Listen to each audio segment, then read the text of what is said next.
Salut les pampoums! Je vous reçois aujourd'hui dans mon salon parce que je veux faire un petit bilan avec vous de là où on en est, répondre à vos questions et puis vous annoncer la suite. Alors c'est parti pour cette vidéo et on attaque tout de suite avec la première question. Quel est le bilan des vilains? Donc le premier livre qu'on a sorti sur Amazon. Alors le bilan des vilains, c'est que c'est un livre qui s'est plutôt bien vendu dans notre entourage, et entourage étendu, mais qui n'a pas vraiment atteint la cible de e-commerce directement en organique sur Amazon qu'on aurait espéré avoir. Alors ça c'est pour plusieurs raisons, c'est parce que on s'est rendu compte que pour vendre sur Amazon, l'important c'était de répondre à un besoin et que c'était pas un livre qui répondait clairement à un besoin. Alors moi personnellement je suis quand même très contente de l'accueil qui a été réservé au livre, de l'enthousiasme autour de ce projet. Mais c'est vrai que si on veut en vivre, si on veut faire plus de livres et que ce soit pérenne dans le temps et qu'à terme on puisse en faire une vraie activité, il faut qu'on arrive à faire percer ce livre sur Amazon, sur les réseaux, sur la vente en ligne.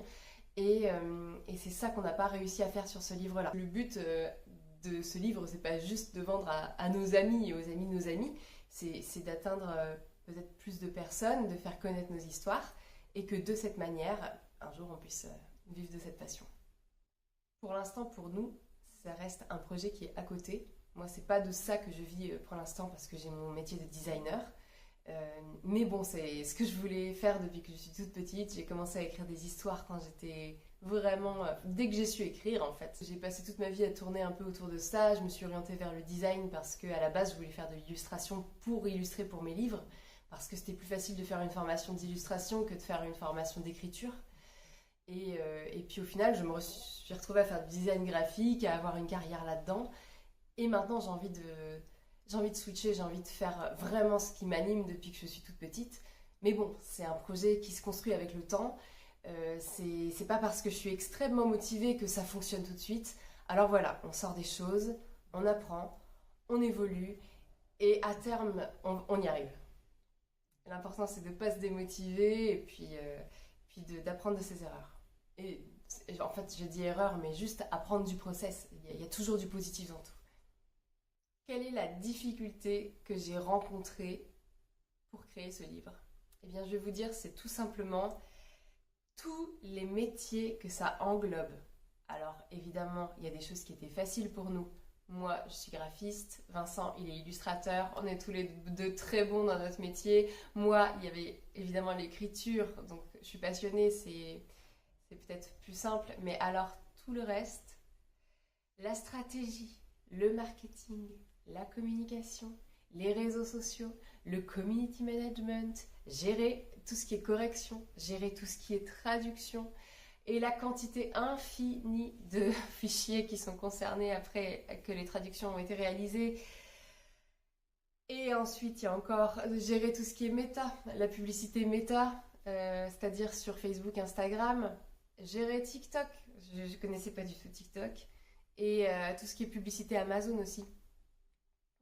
Donc il y a des choses techniques à savoir, à connaître. Voilà, donc il y a la partie visible de l'iceberg, qui est ce qu'on sait faire, et la partie invisible de l'iceberg, qui est tout un tas de métiers qui rentrent évidemment dans le métier d'éditeur et qu'on doit apprendre pour ce projet. Alors, on m'a demandé ce qui me touchait le plus, et moi, ce qui me touche le plus, c'est quand je vois la réaction des enfants. Il n'y a pas longtemps, ma mère me dit qu'elle était chez sa meilleure amie et son petit-fils arrive et dit à sa meilleure amie « Oh, mamie, on va lire mon livre préféré !» Et là, elle tend Les Vilains, donc notre livre. Donc oui, ça m'a vraiment, vraiment touchée. Et puis tous les retours que j'ai eus, les petites vidéos d'unboxing, les enfants qui sont ravis, qui feuillettent, qui trouvent ça trop beau. Et puis aussi, évidemment, la réaction de notre propre enfant avec Vincent, Charlie Coco, quand il a vu le livre, il était vraiment ravi. Il était très touché et je ne pensais pas qu'il aurait cette compréhension, cette émotion de ce que ça représentait pour nous. Donc ça a vraiment touché mon cœur de maman. C'était très mignon. Alors comment gérer sa motivation? C'est une question extrêmement difficile, surtout pour moi, parce que quand je suis motivée, j'ai énormément d'énergie à déployer. Je suis capable de bosser énormément et du coup d'atteindre mes objectifs. Et c'est vrai que quand cet enthousiasme retombe là ça devient plus difficile. Donc pour moi, il faut que j'arrive à trouver le bon équilibre entre mettre énormément de force et d'énergie dans le projet parce que je suis motivée et apprendre à prendre le temps pour faire les choses peut-être mieux, prendre du recul, éviter de foncer tête baissée, voilà. Je pense que ce qui est important, c'est pas uniquement la motivation, c'est aussi la détermination. De se dire, ça va peut-être pas marcher du premier coup. C'est pas parce que je sors quelque chose que ça va être un best-seller tout de suite. Ok, je le sais. L'important, c'est que je n'arrête pas.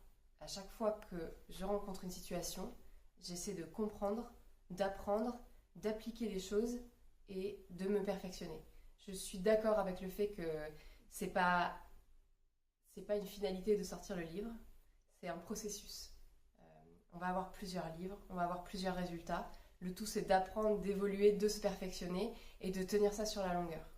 Si je veux vraiment que ça marche, il faut que j'y croie et il faut que je m'accroche. Pourquoi ça a été si difficile de trouver le livre? Eh bien, il y a plusieurs raisons à ça. C'est-à-dire que déjà de manière directe sur Amazon, quand on tape le nom du livre, on ne le trouvait pas. Il fallait taper au moins le nom de l'auteur ou le nom de l'illustrateur avec, ce qui rend forcément l'acte d'achat compliqué. Donc voilà, là on perd des ventes, c'est sûr. Et il y a aussi autre chose qui s'est passé, c'est qu'il y a des gens qui sont aussi allés le demander en librairie directement, à savoir qu'il n'était pas disponible dans les librairies.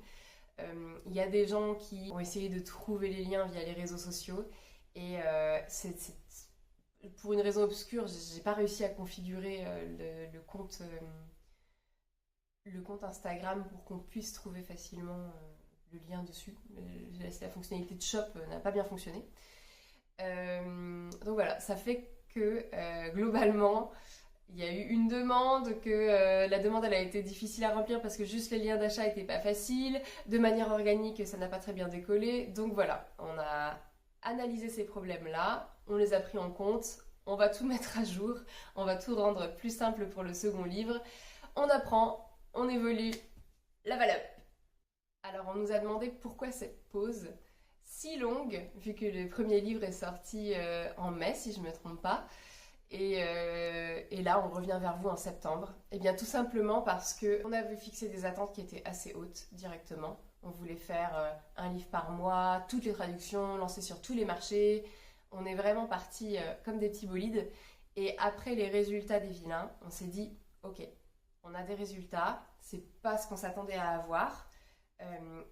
On prend le temps, on analyse pour décanter ça. Se dire qu'est-ce qui a fonctionné, qu'est-ce qui n'a pas fonctionné. Pour moi, ça reste un projet que je fais à côté du travail et j'ai eu une très forte charge de travail entre juin, on va dire mi-mai jusqu'à fin août. Ça a été assez fort. J'ai eu beaucoup de projets de design. Alors, c'est vrai qu'avec toutes les choses qu'il y avait offertes autour des livres, je me suis dit, là j'ai plus le temps, je laisse ça de côté, on décante en même temps, on prend le temps de réfléchir, d'en parler et on reviendra quand on sera prêt pour sortir le nouveau livre.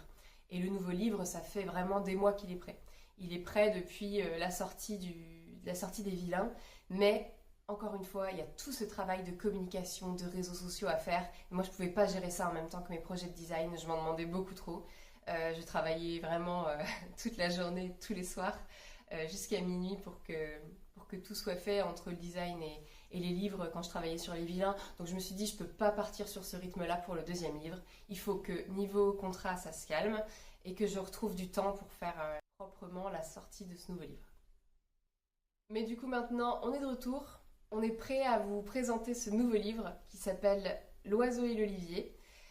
Qu'on a très très hâte de vous faire découvrir, qui est assez différent des vilains parce que c'est une histoire qui est plus émotionnelle, le ton est moins piquant, ça tourne moins sur l'humour, c'est vraiment plus une histoire touchante qui parle d'une entraide entre un oiseau et un arbre.